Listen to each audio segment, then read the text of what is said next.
लोकसभा चुनाव के नतीजे आए अभी 1 महीने भी नहीं हुए हैं कि बिहार एनडीए में सियासी राड़ छिड़ गई। पूर्व सांसद और पूर्व केंद्रीय मंत्री अश्वनी चौबे ने बीजेपी की अगुवाई में एनडीए के बिहार चुनाव लड़ने की मंशा व्यक्त की है। बक्सर के पूर्व सांसद ने कहा है कि बीजेपी पूर्ण बहुमत के साथ सत्ता में आए और एनडीए की सरकार बने। उन्होंने मुख्यमंत्री के सवाल पर भी ये कहा कि पार्टी में आने वाले समय में हम ये जो मुख्यमंत्री की बात कर रहे हैं उस पर बर्दाश्त नहीं करेंगे। मुख्यमंत्री को लेकर फैसला केंद्रीय नेतृत्व करेगा। अश्वनी चौबे ने आगे कहा कि मेरी इच्छा है कि बिहार में बीजेपी की अगुवाई में एनडीए की सरकार बननी चाहिए। बीजेपी अकेले पूर्ण बहुमत लाए और फिर एनडीए को भी आगे बढ़ाए। हम नीतीश कुमार को साथ लेकर चल रहे थे, आज भी चल रहे हैं और आगे भी चलेंगे। भारतीय जनता पार्टी, मेरी स्वयं की इच्छा है और मैंने अपने नेतृत्व को भी बताया है कि भारतीय जनता पार्टी के नेतृत्व में एनडीए की सरकार बिहार में बननी चाहिए। हम पूर्ण बहुमत के साथ भारतीय जनता पार्टी अकेले अपने दम पर आए और एनडीए को भी, अपना सहयोगी दल को भी आगे बढ़ाए। ये हमारी मंशा है और उसके लिए हर कार्यकर्ता को अभी से लग जाना होगा और मैं इस काम को बखूबी करूंगा बिना किसी चाह का। और मुझे लगता है कि हम नीतीश जी को भी साथ लेके चल रहे थे, आज भी चल रहे हैं, आगे भी चलेंगे। मुख्यमंत्री का चेहरा तो उस समय जब चुनाव होगा उसके बाद देखा जाएगा। अभी वो पार्टी तय करेगी, केंद्र का नेतृत्व तय करेंगे। पहले या बाद में क्या होगा वो केंद्र नेतृत्व तय करेगा। लेकिन पार्टी के संगठन को, पार्टी में आयातित माल जो है वो हमें कभी बर्दाश्त नहीं। अश्वनी चौबे 2025 के बिहार विधानसभा चुनाव की बात कर रहे थे। उन्होंने क्या कुछ कहा, पहले वो बयान सुनिए। अश्वनी चौबे ने नेतृत्व की बात तो रखी, साथ ही मुख्यमंत्री को लेकर भी सवाल पर रार छेड़ दिया। सीएम के सवाल पर उन्होंने कहा कि जब चुनाव होगा तब पार्टी और केंद्रीय नेतृत्व तय करेगा कि सीएम कौन होगा, लेकिन पार्टी में आने वाले समय में सीएम को लेकर अभी से कोई भी बर्दाश्त बात अगर की जाए तो वह बर्दाश्त नहीं होगा। नीतीश कुमार ने कुछ ही महीने पहले महागठबंधन से नाता तोड़कर एनडीए में वापसी कर सरकार बनाई थी। नीतीश के सीएम पद के शपथ लेने के बाद उनके ही सरकार में डेप्यूटी सीएम और बिहार बीजेपी के अध्यक्ष सम्राट चौधरी ने कहा था कि बिहार में बीजेपी की सरकार बनाना हमारा लक्ष्य है। लोकसभा चुनाव में जब सीटों का बंटवारा हुआ तो बीजेपी पहली बार बड़े भाई की भूमिका में नजर आई। बीजेपी ने बिहार में 17 सीटों पर उम्मीदवार उतारे और जेडीयू के खाते में 16 सीटें गई। जितनी उसने 2019 में जीती थी उतनी लोकसभा चुनाव नतीजों में दोनों ही पार्टियों ने बिहार में 12-12 सीटें जीती। 400 पार का नारा देकर चुनाव मैदान में उतरी बीजेपी 240 सीटों पर ही रुक गई और एनडीए को भी 300 सीट से नीचे रही। लोकसभा चुनाव में एनडीए को 293 सीटों पर जीत मिली और इसमें 12 सांसद जेडीयू के हैं। चुनाव नतीजों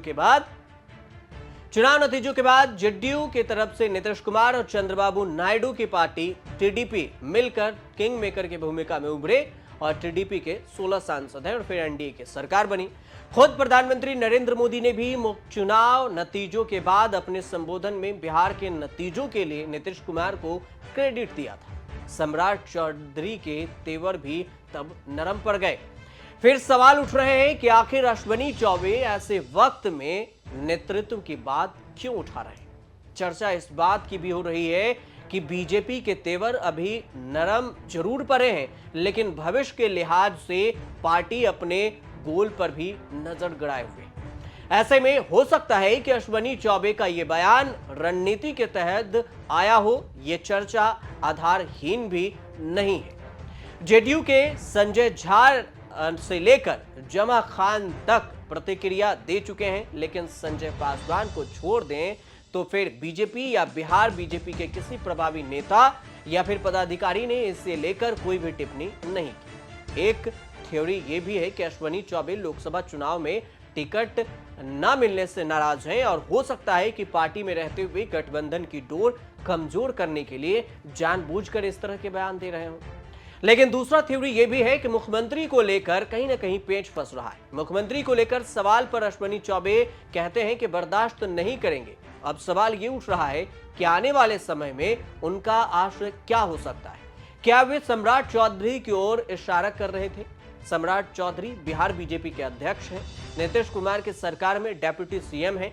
सम्राट बिहार में आने से पहले लालू प्रसाद की अगुवाई वाली आरजेडी में भी रहे हैं और वह राबड़ी देवी की अगुवाई वाली आरजेडी के सरकार में भी मंत्री रहे और अब बिहार में डेप्यूटी सीएम।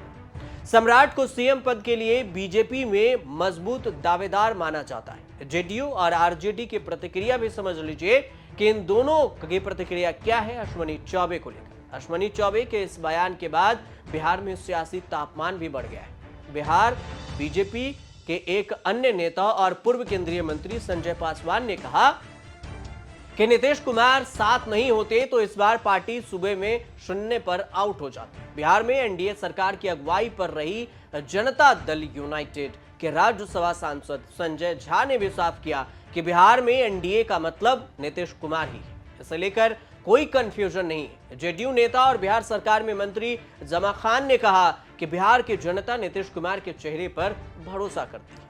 लेकिन इस सब के बीच में पहले आप जमा खान के पहले बयान सुनिए, उसके बाद आपको बताएंगे कि आखिर बिहार की राजनीति में इतने विवादित बयानों के बाद भी आगे कुछ समीकरण बनता है। बिहार के अंदर जो दिखाई दे रहा है आप भी जानते हैं, हम भी जानते हैं, मीडिया के साथ ही आपसे कुछ भी छिपा हुआ नहीं है। क्योंकि आप बूथ तक जाते हैं, गांव के अंदर तक जाते हैं, हर गली में जाते हैं कि निश्चित तौर पर जो रिजल्ट आया है नेता नीतीश कुमार के चेहरे पे आया है। नेता नीतीश कुमार के नेतृत्व में हम लोग लड़े हैं और उसका आज जो हमें सम्मान मिला है, सम्मान बचा है और सरकार केंद्र में बनी है, ये किसी और का नहीं, नेता नीतीश कुमार जी का देन है।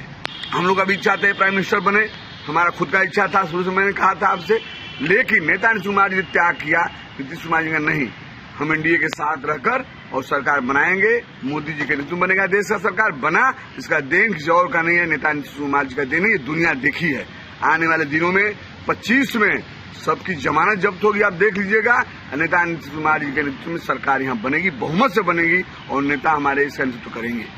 जमा खान ने कहा कि केंद्र में जो सरकार बनी है नीतीश कुमार के समर्थन से बनी है। नीतीश कुमार ने समझौता किया। उन्होंने यह भी कहा कि समर्थक चाहते थे कि नीतीश कुमार प्रधानमंत्री बने, लेकिन बिहार के सीएम ने पीएम बनने से ज्यादा केंद्र में सरकार बनाना जरूरी समझा। दूसरी तरफ आरजेडी के विधायक हैं भाई वीरेंद्र, उन्होंने कहा है कि नीतीश के जल्द ही इंडिया अलायंस में वापसी हो सकती है, ऐसा उन्होंने दावा किया। इसके बाद बिहार में बीजेपी साफ हो जाएगी, यह दावा उनके तरफ से किया गया।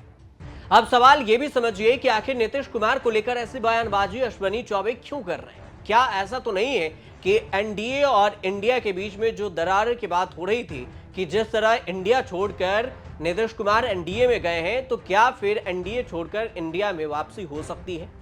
इस बात की कयासबाजी इसलिए भी हो रही है क्योंकि कुछ दिन पहले ही जब बीजेपी की सरकार यानी कि एनडीए की सरकार बनी, उसके बाद राहुल गांधी का भी बयान आया और ममता बनर्जी का भी बयान आया। दोनों ने मिले जुले बयान दिया और उन्होंने कहा कि अभी एनडीए की सरकार बनी है, इसका मतलब ये नहीं है कि भविष्य में एनडीए की सरकार गिर नहीं सकती, क्योंकि हमारे पास इतनी बहुमत है और हम जब चाहें तो नीतीश कुमार या फिर कोई विपक्ष, बिना नाम लिए उन्होंने कहा था कि विपक्ष के जितने भी नेता हैं उनको हम अपने पाले में ले सकते हैं। इससे कयासबाजी ये भी होने लगी कि क्या नीतीश कुमार फिर से पलटी मारेंगे।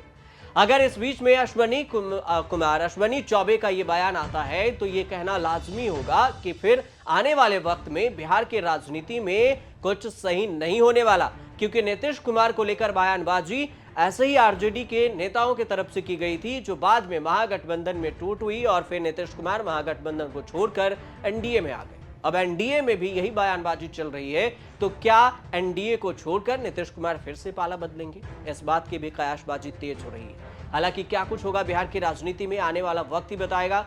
2025 में बिहार विधानसभा में चुनाव है और इस बार एक नई पार्टी चुनावी मैदान में उतरी है, वो है प्रशांत किशोर की पार्टी। प्रशांत किशोर की पार्टी जनसुराज भी बिहार के लगभग सभी सीटों पर अकेले दम पर चुनाव लड़ने की बात कह रही है। अब आने वाले समय में ये वक्त ही बताएगा कि आखिर क्या कुछ होगा बिहार की राजनीति में।